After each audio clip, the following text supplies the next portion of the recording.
Я никогда не любил Рождество, но однажды Санта исполнил мою мечту, и наша с мамой жизнь изменилась до неузнаваемости. Я никогда не любил Рождество, так и есть на самом деле. Друзья и одноклассники всегда с предвкушением ждали этих дней и обсуждали горы подарков, которые поджидали их под елкой. Но мои праздники проходили иначе.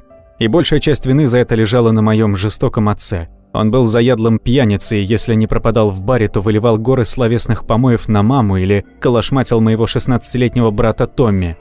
Отца всегда что-то не устраивало. Мамину еду он считал недостаточно вкусной, а планы Томми на жизнь недостаточно впечатляющими. Так что в детстве мне не раз приходилось видеть, как он изливал свой гнев на них. И я знал, что он уже дважды ломал руку Томми и оставил не один синяк и шрам на теле мамы. Мы с Томми всегда были близки, но со временем он стал все реже и реже появляться дома. А мама из-за жестокости отца сильнее впала в депрессию и еще сильнее замкнулась в себе.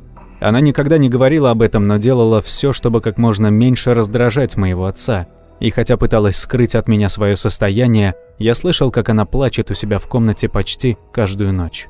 Надеюсь, вы не посчитаете меня Гринчем, который пытается испортить праздники всем остальным, потому что было время, когда я обожал Рождество. Обычно в эти дни мы получали хоть какую-то передышку от нрава отца. Может, дело в праздничном коктейле с бурбоном, но он всегда казался менее раздражительным в Рождество. Пока я рос, мама рассказывала мне легенду о старом добром Санта-Клаусе, пухлом краснощёком человеке, который ездил на волшебных санях, запряженных оленями, и приносил людям подарки. Это может показаться глупым, но эта легенда наполняла меня надеждой. Мы всегда жили довольно бедно, поэтому мысль, что есть человек, который одну ночь в году раздает подарки от чистого сердца, действительно вдохновляла меня. Перед каждым Рождеством я писал ему письмо, обычно прося какую-нибудь игрушку или новенький гаджет из тех, что другие дети всегда получали в подарок, но мое 7-е Рождество стало совсем другим. Я начал вырастать из легенды о Санта-Клаусе, потому что еще ни разу не получал от него подарок. В тот год я даже не собирался писать ему письмо, но мама уговорила меня сделать последнюю попытку. Так что я уступил, решив попросить приставку Nintendo 64, однако в последний момент понял, что есть кое-что важнее. В течение многих лет я наблюдал, как мама страдает от рук отца, но из-за своего малого возраста ничего не мог с этим поделать. И это действительно мучило меня. Я понимал, что это неправильно, поэтому решил попросить о помощи Санту. Я спросил, может ли он снова сделать маму счастливой. После этого сложил письмо и оставил его рядом с тарелкой печенья и стаканом молока под елкой, как делал каждый год. «Все еще веришь в это дерьмо?» – раздался у меня за спиной грубый голос отца. Я повернулся и увидел у него на бороде следы от пролитого алкоголя. Его пижамные штаны выглядели измятыми и грязными, а футболка с логотипом Металлика доживала последние дни. Встретив мой взгляд, он ворчливо усмехнулся. «Что за грёбаное чудачество, будто какой-то толстяк приносит всем подарки. Никто в этом чёртовом мире ничего тебе не даст бесплатно». Он сделал еще один глоток из стакана и вздохнул. «Согласен, если ты в списке его непослушных детей», – задумчиво ответил я. Отцу явно не понравились мои слова, отчего мое сердце тут же замерло, но спустя секунду он рассмеялся. «Ха-ха-ха! Так надо быть хорошим мальчиком! А ты хорошо себя вел в этом году?» Я пожал плечами и неуверенно поднялся на ноги. «Думаю, да». Он хмыкнул и покачал головой. «Что ж, посмотрим». Его внимание вновь вернулось к телевизору, а я поскорее вышел из комнаты. Мне никогда не хотелось общаться с отцом больше, чем это необходимо. Я поднялся на 2-й этаж, и мы с мамой решили посмотреть историю о Рудольфе. Следующий час мы провели у телевизора, и мне показалось, что мама была искренне счастлива. В тот год шел сильный снег, падающий стеной за окнами моей спальни. Ветер выл и наметал сугробы во дворе, а наш маленький домик скрипел от натиска зимы. Когда начались титры, я встал, чтобы выключить телевизор. Мама уже крепко спала, а я вытащил кассету из проигрывателя, спрятал ее в коробку и подошел к окну, чтобы посмотреть, что творится снаружи. Вид падающих и кружащих снежинок, устилающих все белым покрывалом, загипнотизировал меня.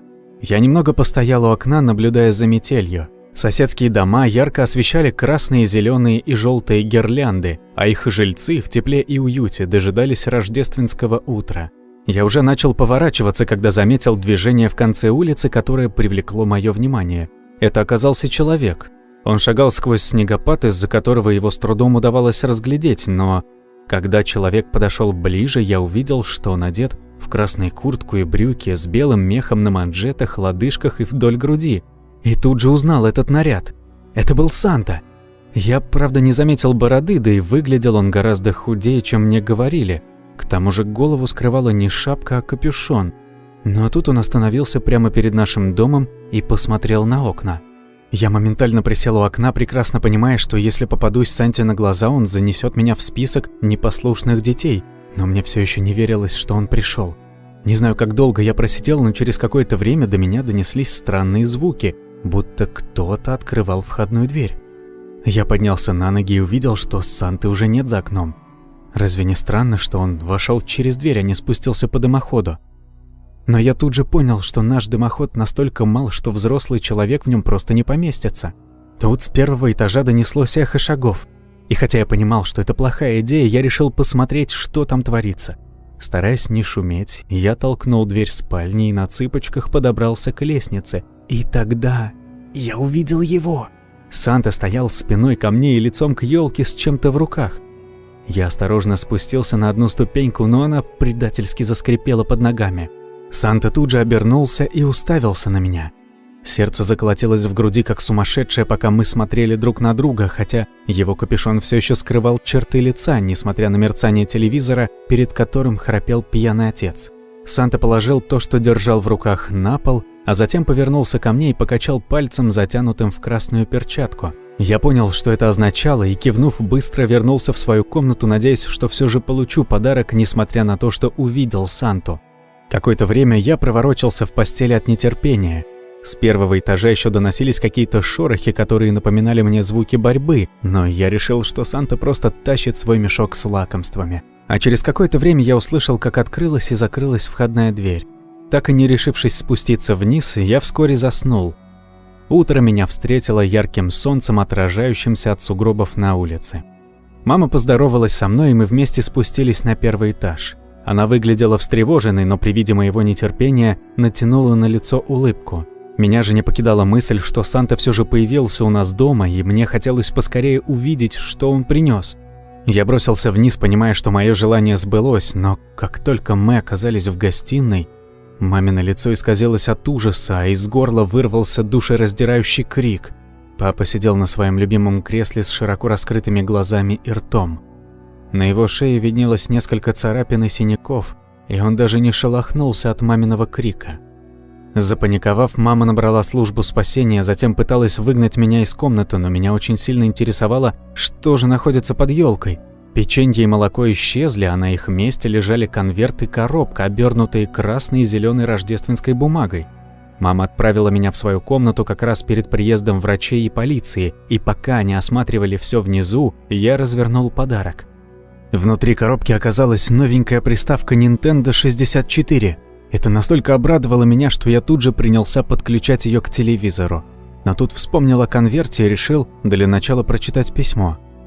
«Дорогой Тайлер, жаль, что у меня не получалось принести подарок раньше. Ты был очень хорошим мальчиком и заслуживаешь гораздо большего, чем получил. Ты невероятный малыш, и я уверен, вырастешь замечательным человеком. Надеюсь, тебе понравится подарок, который я преподнес, и вы с мамой сможете пережить и забыть все то, через что вам пришлось пройти. Спасибо, что не теряешь веру в меня. Позаботься о своей маме. С любовью, Санта-Клаус. По скриптум, спасибо за печенье». Как вы уже понимаете, отец умер в тот вечер, и вскоре прошли похороны. Поначалу мама сильно переживала из-за этого, но, как мне кажется, ее волнение было вызвано страхом перед будущим, а не скорбью о внезапной потере мужа. Вскоре после этого маме удалось найти хорошую работу, и мы изо всех сил старались наладить жизнь. И хотя это заняло какое-то время, в конце концов мое желание исполнилось, и мама вновь стала счастливой. Мой старший брат Томми больше не появлялся у нас дома, и поначалу я очень по нему скучал, ведь он был моим лучшим другом. А еще я сохранил письмо от Санты и до сих пор храню и берегу его. Но через несколько лет я наткнулся на коробку с вещами моего брата и увидел внутри один из его дневников. И в тот момент понял, почему больше не увижу его. Почерк брата оказался удивительно похож, как две капли воды, на тот, которым Санта тогда написал мне письмо. Stay with me while we leave.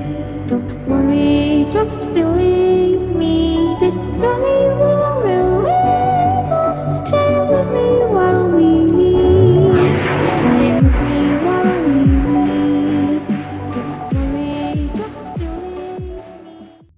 Несколько лет назад у меня начались проблемы с деньгами, так что пришлось переехать в крошечный домик в маленьком городке в центре Висконсина. Поэтому, увидев в газете объявление о вакансии Санты в торговом центре, я решил откликнуться на нее. Я не особо любил Рождество, но зато отчаянно нуждался в деньгах. На следующий день меня наняли.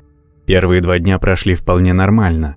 Мальчишки и девчонки, толстяки и вонючки, все приготовили свои списки подарков, и им хотелось поскорее рассказать о них. Некоторые из них дергали меня за фальшивую бороду, кто-то запрыгивал мне на колени с такой силой, что мне казалось, будто фанерный трон подо мной сейчас рухнет. Но я ожидал примерно этого. А потом появился он, мальчишка с каштановыми волосами, обстриженными под горшок. Ему было примерно 8 или 9 лет. Он был одет в красный свитер, в белую полоску, похожую на большую сахарную трость. Я приметил его еще в очереди, где он стоял совершенно один, без матери или отца, а когда подошел его черед, мальчик осторожно забрался мне на колени и чересчур пристально уставился мне в глаза. Я поинтересовался, чего он хочет на Рождество, но он продолжал молчать, пронзая меня взглядом. Я повторил вопрос и ободряюще похлопал его по плечу рукой в белой перчатке, но так и не дождался ответа. А затем он наклонился ниже, отчего его дыхание защекотало ухо, положил одну руку на фальшивую бороду, а вторую на шапку и сказал: «У меня есть подарок для Санты». После чего спрыгнул с моих колен и исчез. Вечером, когда я вернулся домой, на кухонном столе лежал маленький подарок, завернутый в зеленую оберточную бумагу и перевязанный красной лентой. Когда я потряс им в воздухе, внутри что-то зазвенело, так что я развернул бумагу, открыл картонную коробку и обнаружил внутри ключ от гаражных ворот. Я повертел его в руках и решил, что ключ оставил домовладелец, поэтому отправился в гараж и несколько раз нажал на кнопку. Но дверь гаража не отреагировала. Я тут же набрал домовладельца, и оказалось, что он не появлялся здесь уже несколько дней. Так что ключ оставил не он. В голове невольно возник парнишка в полосатом свитере из торгового центра, вызывая дрожь в моих коленях. Так что прежде чем лечь спать, я проверил все двери и окна, чтобы удостовериться, что они заперты. И те немногие минуты, что мне удалось поспать в ту ночь, я провел, сжимая в руке ключ от гаражных ворот. На следующий день мальчик в полосатом свитере вернулся вновь. Он забрался ко мне на колени и все так же молчал. Он просто смотрел на меня, пока Фрэнк Синатра распевал из динамиков торгового центра «Джингл Беллс», а затем наклонился и сказал: «У меня есть подарок для Санты», после чего спрыгнул с колен и скрылся в толпе покупателей. В тот вечер, возвращаясь домой, я ожидал найти еще один подарок, но, к счастью, ничего не было. Мне даже удалось поспать, пока среди ночи меня не разбудил звон разбитого стекла, доносившийся из кухни. Я схватил лампу с комода и выдернул шнур из розетки, а затем, сжимая ее словно биту, осторожно толкнул дверь спальни. И тут же услышал смех. Хихиканье озорного мальчика. Я громко крикнул, и хихиканье прекратилось. На смену пришел топот маленьких ног по линолеуму, а когда я вбежал в кухню, то увидел красно-белый полосатый свитер и маленькие ноги, мелькнувшие в разбитом окне. На кухонном столе лежал еще один подарок. Я включил свет, разорвал упаковку и увидел еще одну коробку, а в ней второй подарок. Рулон черной клейкой ленты, причем использованный наполовину. Это стало последней каплей. На следующее утро я бросил ключ от гаражных ворот и клейкую ленту в пакет для завтраков, положил все на пассажирское сиденье машины и отправился в торговый центр. Меня переполняла решимость поговорить с менеджером торгового центра и докопаться до сути. Но на середине пути к торговому центру, проезжая по одной из улиц пригорода, я услышал шум. Стук и приглушенные крики, доносящиеся из багажника. Я ударил по тормозам и, крепко стиснув руль, попытался отдышаться. На мгновение в машине воцарилась тишина, а затем удары и крики появились вновь. Я выключил зажигание, вынул ключи и инстинктивно схватил пакет с обедом с пассажирского сиденья. В голове царил полный сумбур. Я вглядывался в окна домишек, которые стояли вдоль улицы, высматривая любопытствующих жильцов. Но, к счастью, там никого не было. Я вышел на улицу, подошел к багажнику, а затем медленно вставил ключ в замочную скважину. И пока медленно поворачивал его, тело наполнял страх. В багажнике оказался мальчик в полосатом свитере, а его руки и ноги стягивала клейкая лента. Рот мальчика закрывал кляп, сквозь который он пытался кричать.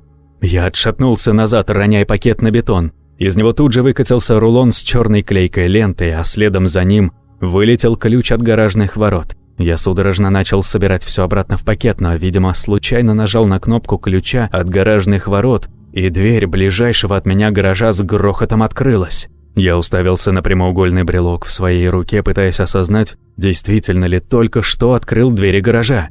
Входная дверь дома распахнулась, и на пороге появился мужчина в синем халате. Он подошел ко мне с небывалым смущением на лице. Что происходит? Я мог только представить, насколько сумасшедшим и потрясенным выглядел в тот момент, пока стоял у распахнутого багажника, сжимая в одной руке бумажный пакет для завтраков, а во второй ключ от гаражных ворот. Интересно, увидел ли он, что в багажнике лежит связанный парень? Но не стал проверять, а просто бросился на утёк. Не знаю, сколько потребовалось времени, чтобы преодолеть несколько километров, но мне показалось, что прошла вечность. Ноги работали на адреналине, не давая замедлиться. Я остановился лишь на мосту, после чего тут же выбросил в реку клейкую ленту и ключ от гаражных ворот. Я плюхнулся на землю и уставился в пустоту. В голове никак не укладывалось все произошедшее, но мне не оставалось ничего иного, кроме как вернуться к своей машине. Я опасался, что она исчезнет или вокруг нее выстроится кордон из полицейских, но она стояла на том же месте. Правда, багажник оказался закрыт, а ключи все так же болтались в замке. Я осторожно приблизился к ней и открыл багажник. Мальчишка исчез. Я осмотрелся по сторонам, но никого не увидел. Даже в доме, из которого вышел мужчина, не горел свет. Но стоило присмотреться, как в одном из окон я увидел мальчика в полосатой кофте. Заметив мой взгляд, он поднес палец к рту, словно просил молчать о произошедшем. Я же оторопело смотрел на него, не понимая, что делать. В итоге я захлопнул багажник и помчался в торговый центр, чтобы отыскать хоть какие-то ответы. А по дороге придумывал алиби на то, что, черт побери, произошло. Въехав на стоянку, я припарковал машину, заняв сразу несколько мест, а затем направился к своему начальнику. Несколько минут я рассказывал ему обо всем произошедшем, а он внимательно слушал меня, подняв одну бровь. Но как только я закончил, тут же спросил: «Ты пьян?» Это разозлило меня так, что я потребовал, чтобы мы просмотрели записи с камер наблюдения. «Вы увидите там этого парня в свитере под цвет леденца», – заявил я. Начальник пошел мне навстречу и разрешил посмотреть записи, наверное, чтобы хоть немножко успокоить меня и вернуть здравомыслие. Так что мы отправились на пост охраны и пересмотрели записи за последние дни, но не обнаружили там мальчишку в полосатом свитере. Все остальное оказалось таким же, как я помнил. Ребенок, уронивший рожок с мороженым мне на колени, девочка, посадившая игрушку Микки Мауса мне на плечи, но ни намека на мальчика в полосатом свитере. И это совершенно выбило из колеи. Я в оцепенении покинул торговый центр. Оглянувшись на полпути, я увидел, как начальник и охранник провожают меня взглядами. Затем охранник поднес рацию к рту и что-то сказал, но мне не удалось разобрать, что именно. Так что я просто ускорил шаг, добрался до машины и умчался прочь. Переступая порог дома, я ожидал увидеть еще один подарок, но ничего не обнаружил. Я осмотрел каждый сантиметр своей крошечной квартиры, заглянул в каждый угол, открыл каждый шкаф, проверил за каждой дверью. Потом заколотил фанеру на разбитом окне десятком гвоздей, наплевав на то, сколько арендодатель затребует с меня за порчу имущества. Я до поздней ночи вертелся в кровати. Мне казалось, что полицейские ворвутся ко мне в любую секунду или над домом начнет кружить вертолет, освещая окна прожектором, но как только веки начали закрываться сами по себе, вдруг раздалось хихиканье. Ужасное, озорное хихиканье. И оно раздавалось прямо за дверью моей спальни. Я вылез из постели и подошел к двери, проверяя, заперта ли она.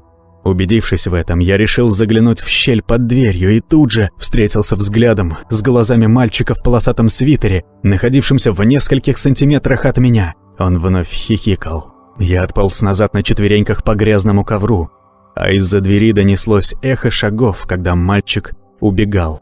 В голове возникали мысли выйти в коридор и позвонить в полицию, но ни то, ни другое не показалось мне хорошей идеей. Так что я просидел на полу всю ночь, ожидая возвращения мальчика в свитере под цвет сахарной трости, но он больше не объявлялся. И лишь когда солнечный свет проник в окно спальни, я осмелился открыть дверь. Она отворилась со скрипом, а за ней оказался еще один подарок в подарочной упаковке и с красным бантом, который сверкал в лучах утреннего солнца. Подняв его с пола, я прочитал надпись на бирке: Не открывай до Рождества. До праздника оставалось еще 3 дня. И хотя я пытался понять, что же происходит, и сходил с ума от неизвестности, но так и не открыл подарок, решив следовать словам мальчишки. Положив подарок на кухонный стол рядом с микроволновой печью, я засунул костюм Санты в пакет и отправился в торговый центр. Первым делом я отправился к начальнику и, положив пакет с костюмом ему на стол, объявил о своем уходе. Я даже не попросил оплаты за последние дни. После этого я пошел в хозяйственный магазин, где купил маленькую рождественскую елку с гирляндой, которая стала для меня первой со времен моего детства. Установив ее дома, я положил под нее подарок мальчика в полосатом свитере. Я и сам не понимал, зачем это делаю, но меня вдруг посетила мысль, что если мне удастся проникнуться духом Рождества, то мальчик в свитере цвета сахарной трости оставит меня в покое, да и идей больше не возникало. В следующие 3 дня я не выходил из дома, но при этом смотрел все вечерние новости, боясь увидеть там свою фотографию, а при любом шорохе выглядывал в окно, опасаясь, что за мной приехала полиция и сейчас выбьет мою дверь, чтобы обвинить в похищении. Но ничего из этого не происходило, ни единого намека о том инциденте. И вот наступило утро Рождества. Я поднял подарок и осторожно потряс его в руке. Внутри загремело что-то маленькое. Но тут меня охватил ужас от предположений, что может находиться внутри, поэтому я так и не смог открыть его. Вместо этого я отправился в магазин и потратил последние деньги на рождественские украшения, бантики, носки для подарков, пластмассовый олень с Сантой, игрушечный поезд. Вернувшись домой, я украсил его как для детского праздника, а затем стал ждать. Подарок так и остался неоткрытым, а мальчик в полосатом свитере не появлялся.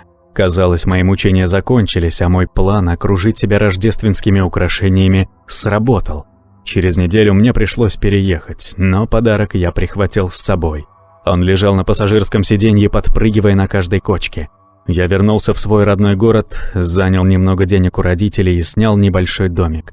И первое, что сделал, заселившись туда, развесил рождественские украшения. Я все еще не терял надежды, что это отпугнет мальчика в красно-белом свитере, но понимал, что он лишь затаился.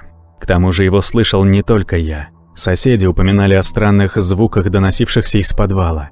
Друг как-то заявил, что мне следовало заставить домовладельца заменить водонагреватель и проверить трубы, но я знал, что дело не в них, потому что слышал тихое хихиканье и топот маленьких ножек, которые появлялись время от времени. И каждый раз после этого я покупал новый состав для игрушечного поезда или заказывал новое украшение для гостиной. Мне казалось, это отпугивало мальчишку, и хотелось надеяться, что так будет и дальше.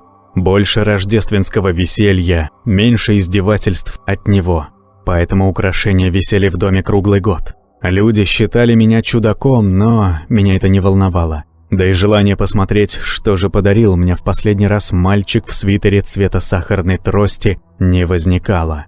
Но полгода назад я начал встречаться с девушкой. Она очень сильно нравилась мне, но я понимал, что не могу привести ее в свою квартиру. Это бы точно отпугнуло ее. Поэтому я убрал все гирлянды, елку, украшения и запихнул на чердак. Вот только мальчик в полосатом свитере не вернулся, и это наполнило меня небывалым мужеством. Так что на Рождество я решил наконец открыть его подарок, чтобы навсегда забыть о нем. Ранним утром я забрал с чердака маленькую коробочку, осторожно развязал бант и отклеил оберточную бумагу. Открыв картонную коробку, я засунул руку внутрь и вытащил свой подарок. Это оказался ключ от гаражных ворот. Тот самый, что я выбросил в реку, я в этом не сомневался. Я нажал на кнопку и услышал, как с грохотом открылись двери моего гаража. У меня задрожали ноги, но тут я заметил нечто странное. Посреди улицы стояла машина с открытым багажником.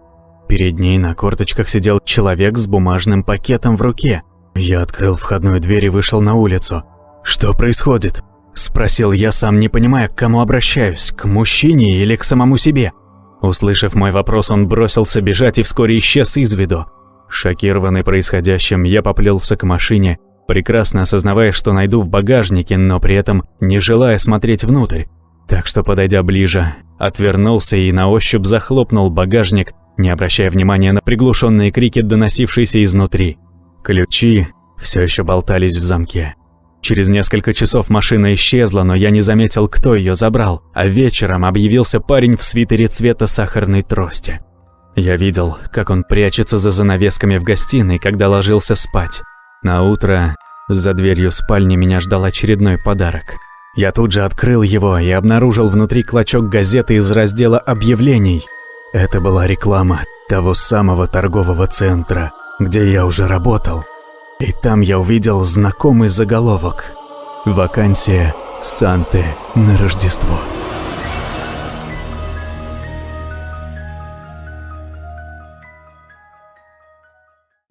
Почему я больше никогда не праздную Рождество? Я больше не праздную Рождество, как и члены моей семьи, хотя раньше мы его отмечали. Еще в детстве, примерно лет до 10, родители украшали дом каждый год, и к нам приезжали все родственники. Не знаю точно, чем занимался мой отец, лишь знаю, что он работал на правительство, и это довольно хорошо оплачивалось. Наш трехэтажный дом с бассейном на заднем дворе скорее считался особняком. И обычно большинство комнат пустовало, если только я не приглашал друзей поиграть в прятки. Но с 23 декабря и до самого Нового года их заполняли многочисленные гости. На самом деле, как только мы размещали всех гостей по спальням, оставалось всего 4 свободных комнаты, не считая ванных. Кухню наполняли повара и не пускали туда никого под страхом смерти. В малую столовую обычно родители переносили мешающие хрупкие и дорогие вещи, а гостиную наполняли мамы, папы, тети, бабушки и дедушки, которые болтали и пили вино, пока на заднем плане телевизор вещал последние новости. Так что нам, детям, оставалась только игровая комната, где хранились все мои игрушки. На самом деле нам с друзьями нравилось проводить там время, но когда собирается группа детей разного возраста, то приходится выбирать игру, которая подходит для самого младшего ребенка. А так как тетя Лили родила поздно, то старшей из ее детей было всего 5. Так что мама разрешала нам посмотреть лишь мультик про паровозы «Томас и друзья». И неудивительно, что через какое-то время, услышав первые звуки мелодии из заставки, мне хотелось оторвать себе уши. Поэтому я старался проводить побольше времени вне дома, но у моих друзей находились свои планы, так что надолго задерживаться у них не получалось. Оставалось лишь попробовать присоединиться к старшим кузенам, но это не всегда выходило. Если не считать тетю Лили, то у всех братьев и сестер моих родителей старшие дети родились еще раньше меня, так что большинство моих кузенов и кузин уже перешли в подростковый возраст. Девочки обычно занимали какой-нибудь уголок и без умолку болтали о косметике и парнях, а мальчики в другом углу обсуждали футбол и девчонок. Поэтому любая моя попытка присоединиться к ним обычно заканчивалась криком «Ты еще слишком маленький, иди поиграй в машинки». Правда, то, что мне удавалось услышать из их разговоров, мне казалось совершенно неинтересно. В итоге мне приходилось либо собирать в одиночестве наборы лего, либо читать книгу. Но в конечном счете мне все равно становилось скучно. В то последнее Рождество я решил, что с меня хватит, и вышел из игровой, чтобы посидеть в гостиной со взрослыми. Поначалу они не особо возражали против моего присутствия, но после парочки моих вопросов типа «А кто это?» или «А что это означает?» или «А почему все смеются? Я ничего не понял», терпение взрослых иссякло. А когда мой двоюродный дедушка начал рассказывать историю о медсестре, с которой познакомился на войне, которая, по его словам, всегда подслащивала его не только чай с сахаром, но и ночи, папа предложил мне вернуться в игровую. По какой-то причине это обидело меня, так что я, как настоящая королева драмы, крикнул «Ну и ладно, раз вы не хотите, чтобы я был здесь». А затем направился к выходу, яростно размахивая руками. И по пути нечаянно опрокинул бокал красного вина на бледно-голубое платье бабушки. Меня тут же отправили в комнату.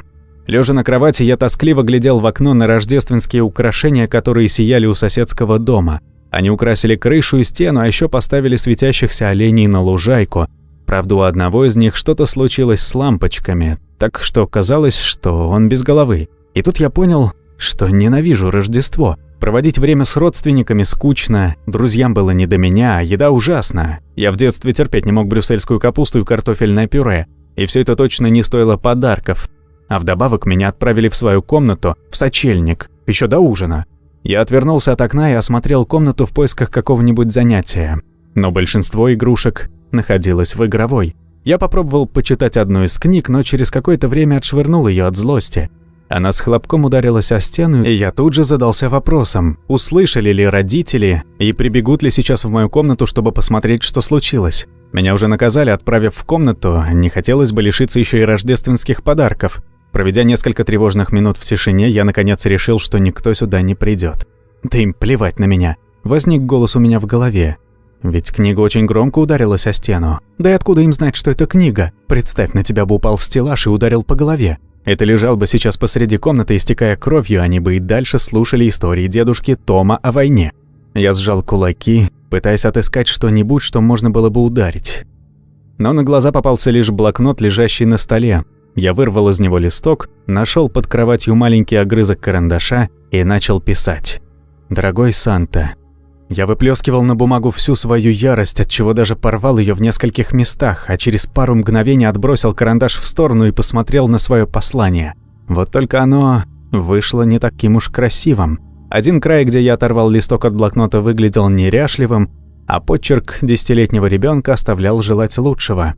Тем не менее, я мог прочитать письмо и не сомневался, что и Санта сможет. Вот только оставалось решить, куда его девать. У каждой семьи существует своя традиция того, что нужно сделать, чтобы письмо дошло Санта-Клаусу. Меня учили, что нужно бросить письмо в камин, чтобы оно сгорело и вместе с дымом отправилось на Северный полюс. Некоторые доставляли письма по почте, а большинство подростков просто передавали его родителям. Но ни один из этих вариантов не подходил мне сейчас. У меня в комнате не было камина, да и отдать письмо родителям я не мог, так что просто сунул свое послание в коробку из-под одной из настольных игр, намереваясь сжечь его на следующий день. Помню, еще в тот момент я подумал, так всем и надо. Но меня не оставили проводить сочельник в своей комнате. Уже через полчаса ко мне поднялась мама, чтобы позвать на ужин. Я даже осилил несколько вилков брюссельской капусты и пару ложек пюре, зато съел большую порцию йоркширского пудинга и сосисок в тесте, который очень любил. А потом вся семья уселась в гостиной, чтобы посмотреть «Один дома».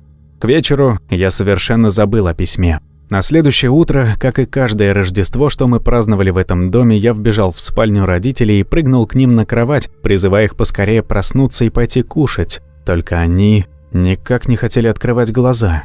Я прыгал минут 10, хотя обычно они не разрешали мне сделать и пары прыжков, потому что боялись, что кровать не выдержит моего увеличивающегося с каждым годом веса, и велели мне убираться отсюда. Только когда мама скатилась с кровати и даже не вскрикнув упала лицом на пол, я понял, что что-то не так. А когда включил свет, то осознал, что родители мертвы. Их кожа посерела, а тела напоминали сломанных кукол, и помимо этого на их шеях виднелись темные синяки. Вырвавшийся у меня крик перебудил всех родственников, и меня тут же вытащили из комнаты, а один из дядей позвонил в службу спасения. Стоит ли говорить, что в том году все рождественские празднования отменили? После того, как уехала скорая, я сидел в своей комнате, смотрел на соседских оленей и задавался вопросом, очнусь ли я когда-нибудь от этого кошмара. Похороны прошли перед самым Новым годом, а после этого я переехал к тете Лили и дяде Кевину. Они жили в том же районе, так что мне не пришлось переводиться из школы. Правда, мне уже не хотелось проводить столько времени с друзьями, как раньше. Я потерялся в собственном горе. Конечно, со временем мне удавалось выбраться из тумана печали. Я перестал плакать каждый раз, когда что-то напоминало мне о маме и папе, а затем научился вновь смеяться и даже почувствовал себя счастливым. Я вновь начал общаться со старыми друзьями и даже завел новых. Закончил школу, устроился на хорошую работу, женился на девушке своей мечты, и у нас родилась красавица-дочка. Я счастлив. Но с того злополучного дня больше никогда не праздновал Рождество. Я думаю, из уважения ко мне дядя и тетя никогда не придавали этому празднику большого значения. Они ставили елку и дарили несколько подарков своим детям, но никогда не навязывались мне. Многие годы меня преследовал настоящий страх Рождества. Мне было настолько плохо, что учителя придумывали липовые причины, чтобы отправить меня из класса, или просто отпускали домой, когда остальные дети садились делать рождественские открытки или украшения, потому что однажды во время такого задания меня вырвало прямо в классе. Но даже преодолев свой страх, я все еще вздрагивал, если видел изображение Санта-Клауса, и моему психотерапевту потребовалось много времени, чтобы понять истинную причину этого. А вот мне все казалось логичным. Моих родителей убили в канун Рождества, а Санта приходит именно в это время. Так что я не сомневался. Моих родителей убил Санта-Клаус. К тому же полицейские так и не поймали убийцу, а вскоре и вовсе закрыли дело. Однако Меня уверяли, что это не Санта-Клаус, ведь он не существует. После рождения моей дорогой Саманты, жена Мелани начала праздновать с ней Рождество, но я не участвовал в этом. Обычно они вдвоем уезжали к родителям Мелани, а я оставался дома, радуясь, что мои детские травмы не испортили праздника дочери. И вот сегодня Мелани упомянула, что ее родители любят настольные игры, а больше всего змеи и лестницы. Они планировали играть все праздники. И представь мое удивление, когда мама сказала, что они не нашли игру. С шутливым возмущением сказала Мелани. Ей казалось забавным, что ее родители не могли отыскать коробку с их любимой игрой, и это по какой-то причине не давало мне покоя все утро. И лишь спустя несколько часов, когда Мелани повезла Саманту в садик, а потом отправилась на работу, я вспомнил, что у меня есть игра «Змеи и лестницы». Ну или, по крайней мере, у моих дяди и тети. Переехав к ним, я забрал из дома все свои игрушки, но большинство из них отправились на чердак, потому что мне не хотелось с ними играть. А к тому времени, когда я наконец перестал горевать, я уже вырос из большинства игр, так что они, скорее всего, находятся на чердаке. Я позвонил тете и дяде и спросил, могу ли приехать, чтобы покопаться в своих вещах, потому что собираюсь сделать рождественский сюрприз для Саманты и Мелани. Они, конечно же, согласились. Тетя Лиля просто обожает Саманту. Найти свои вещи оказалось довольно легко. Дядя приверженец чистоты, и чердак не исключение. Здесь не найти паутины и старых переполненных коробок, потому что еще когда мне было 13 лет, дядя Кевин посвятил все лето тому, чтобы установить здесь хорошее освещение и расставить вещи в алфавитном порядке.